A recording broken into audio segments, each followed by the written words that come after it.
So the Traitor is the story of a Sicilian mafia being taken down by one of its own. Now, I'm a firm believer in, films being, no film, good film is too long and no bad film is short enough. Now, I'm saying this because I kind of relate this film to, like, The Irishman.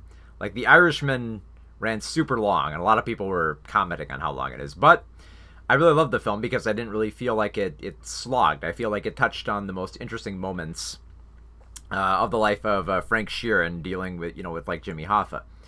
The Traitor is kind of somewhere in the middle because The Traitor, it's about 2.5 hours and it's kind of about like half the length of The Irishman, maybe a little bit longer.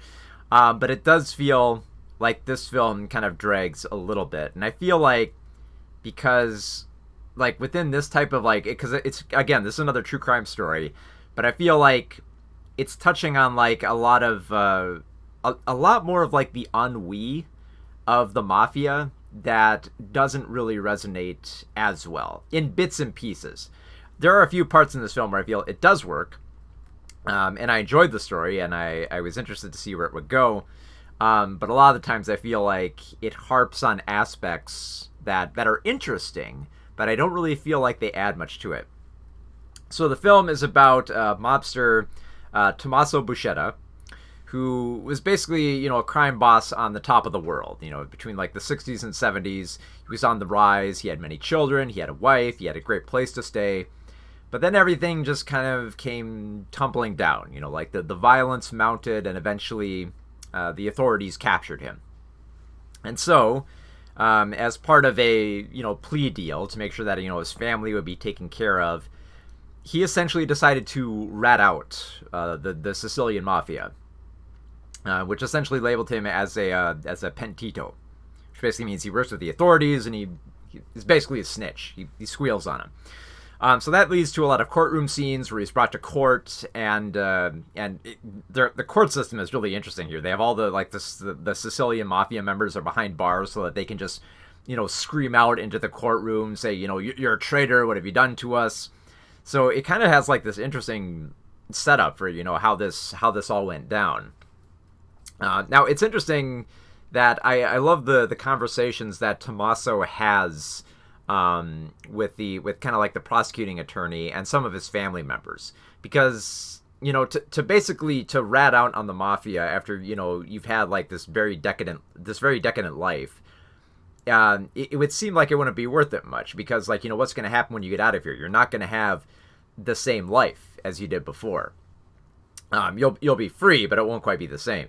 I like how the film, like, because the film jumps around quite a few bits of pieces of time here. Like it jumps around from like the 1960s to the 70s to the 80s to the 90s to the 2000s, and I like how it does show like kind of like the progression, and not just like this film could have just been a straight courtroom drama. In fact, for most of the film, I would say it's pretty much a courtroom drama, because we spend a lot of time in court with Tommaso revealing a lot about what went on within the mafia, and addressing a lot of the the people he was accusing as well.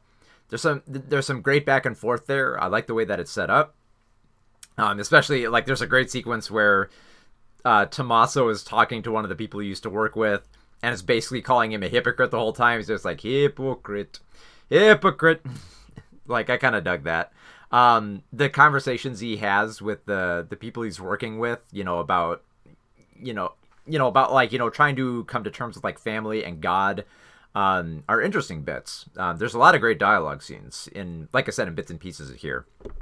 But there are several scenes that I feel that try to put like the humanizing glaze with on Tommaso that I really don't feel resonate as well. They just feel like they're there briefly to remind you that he's human. Like there are several scenes where he has visions about his death. Like he's asleep on an airplane and he wakes up terrified of like there's a funeral going on. Later in his prison cell, he wakes up in a casket and everyone's around him and he's basically terrified that they're putting him in the ground.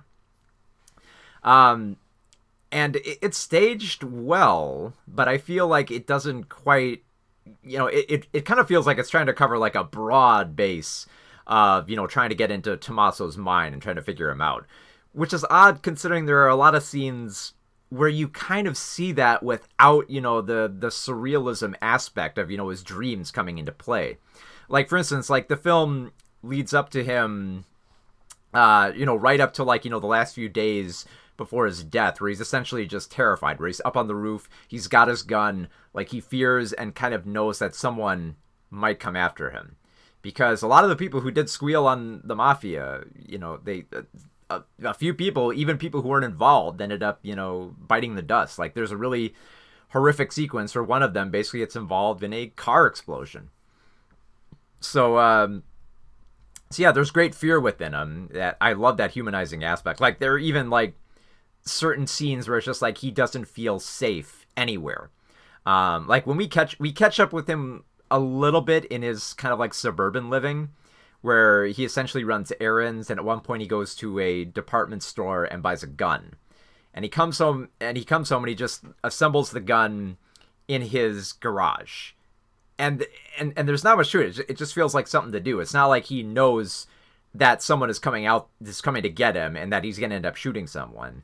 Because it doesn't look like, anyone directly comes after him. It just feels like something to do. So we kind of have that, that nature of feeling like, that you've lost all meaning because he's unemployed at that point. So it kind of harkens back, to The Irishman, where, even if you survive the mafia, there's still this kind of emptiness that forces you to confront your own humanity. I feel like within this film, and I don't quite want to say that the bluntness of it ruins it, because this film is very, very blunt about Tommaso coming to terms with his mortality and his spirituality and his family. Like the Irishman did this as well, but I feel like The Irishman had enough time spread out where it could subtly build it up over the course of the film.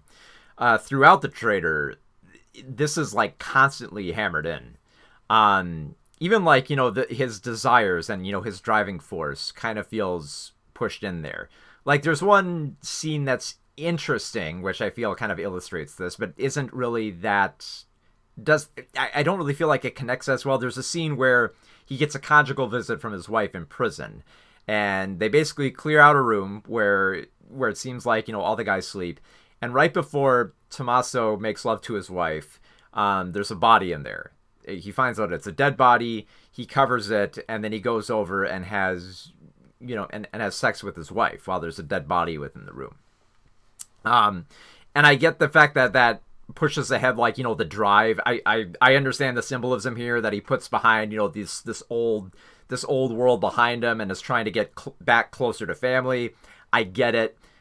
Like I said, it's hammered in so bluntly that I felt it could have been done better. That being said, the performance here by Pier Francisco Favino, I feel he does a great job. He channels that perfect edge of kind of like weariness and devotion and just like being tired with the mafia and just tired of all these other people who just seem to be out, to get him and don't really, think about anything more than themselves.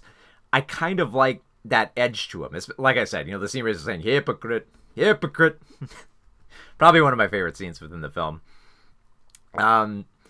Yeah, it kind of like lingers towards the end there. Like, I mean, like I said, this film wants to cover basically Tommaso's entire timeline, even from when he was young, setting up, how he like kind of like slowly rose into the ranks, and then cover him all the way up to, his eventual death. And I hate coming back to The Irishman again, but, it keeps relating to that same structure. But I feel like within that jumping around in time, I feel like a lot of this could have been addressed a lot more interesting. I feel like, I don't know, I get the feeling like this one could have been trimmed down a little bit. You could have cut out some of these more blunt scenes, because it seems very obvious throughout the film that he has this terror within him, that I don't feel like the dream sequences add much to it. Especially since, a lot of the film we spend within the courtroom system. We spend within the courtroom. So if you want to make it a courtroom drama, I'm all for it. I mean, more than half the film, I would say, is probably a courtroom drama. So if the film is just locked within that environment almost entirely, I would say that's fine, especially because I like the back and forth going on within the court. Because usually courtroom dramas, they always kind of feel a little bit stuffy. The Italian courts here, they feel, loud and raucous and racked with tension, that anytime we were in these scenes, they were my favorite moments. I was like, oh man, we're going back to the courtroom where all the Sicilian mobsters are going to be screaming at each other and the judge is going to be just yelling back at them, and some witnesses will have a thicker accent where the judge will be like, we can't understand you. What are you saying? Like, I love those scenes. Those are some of my favorite bits here. Because like in terms of like, a contemplation on, the life of a mobster, I feel is mostly there. But I don't really feel it resonates as much as it could. Because there are scenes that work here, but there's a few scenes that linger on just a bit too long, which I feel don't add much to this story. So it's kind of all over the place, but it does have some great performances, and it does touch on a few interesting aspects of this very unique story about trying to get out of the mafia. So, The Traitor, 3 out of 5 stars.